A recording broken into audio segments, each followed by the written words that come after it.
Chitira Women's Academy, SMP Junction, Shornur and opposite Bus Stand, Patambi. We provide degree, diploma and +2 courses.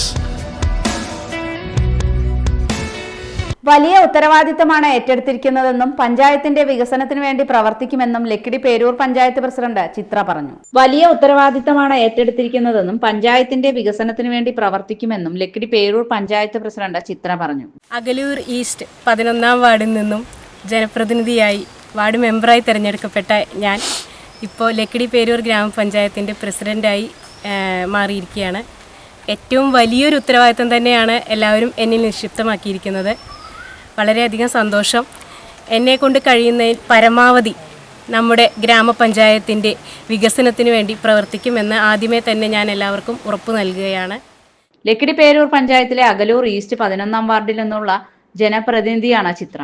കഴിഞ്ഞ ഭരണസമിതിയുടെ തുടർച്ചയായിരിക്കും പുതിയ ഭരണസമിതിയെന്നും അഴിമതിരഹിതമായതും സൗഹാർദ്ദവുമായ panchayat ഭരണസമിതിയായിരിക്കുമെന്നും panchayat president ചിത്ര ചൂണ്ടിക്കാണിച്ചു. നമ്മുടെ ലക്കിടി പേരൂർ ഗ്രാമപഞ്ചായത്തിൻ്റെ സമഗ്ര വികസനം തന്നെയാണ് നമ്മൾ ഓരോരുത്തരും ലക്ഷ്യം വെക്കുന്നത്. കഴിഞ്ഞ 5 വർഷക്കാലം സഖാവ് സുരേഷ് ഏട്ടൻ്റെ നേതൃത്വത്തിൽ നടത്തിയ പ്രവർത്തനങ്ങൾക്ക് ഒരു തുടർച്ചയുണ്ടാവുകയും അത് പൂർത്തീകരിക്കുകയും ചെയ്യുക എന്നത് തന്നെയാണ് ആദ്യം തന്നെ ലക്ഷ്യം വെക്കുന്നത് ഞങ്ങൾ. അതേപോലെ തന്നെ അഴിമതിരഹിതവും ജനപക്ഷവുമായ ജനസൗഹാർദ്ദവുമായ ഗ്രാമപഞ്ചായത്ത് അത് ഞങ്ങൾ ഉറപ്പു നൽകുകയാണ്. എന്ത് കാര്യത്തിനും നിങ്ങളുടെ കൂടെ നിങ്ങളുടെ മുന്നിൽ ഞാൻ ഉണ്ടാവുമെന്ന് ഉറപ്പു നൽകുന്നു. പഞ്ചായത്തിലെ കുടിവെള്ള പ്രശ്നത്തിനും പരിഹാരം കണ്ടെത്തുമെന്നും പഞ്ചായത്ത് പ്രസിഡന്റ് ചിത്ര പറഞ്ഞു. കുടിവെള്ള പ്രശ്നം പരിഹരിക്കുന്നതിന് വേണ്ടി 28 കോടിയോളം രൂപ ചെലവഴിച്ച് കഴിഞ്ഞ ഭരണസമിതി ജൽജീവൻ മിഷൻ പദ്ധതി ആരംഭിച്ചിട്ടുണ്ടായിരുന്നു. അതിപ്പോൾ അന്തിമഘട്ടത്തിലാണ്.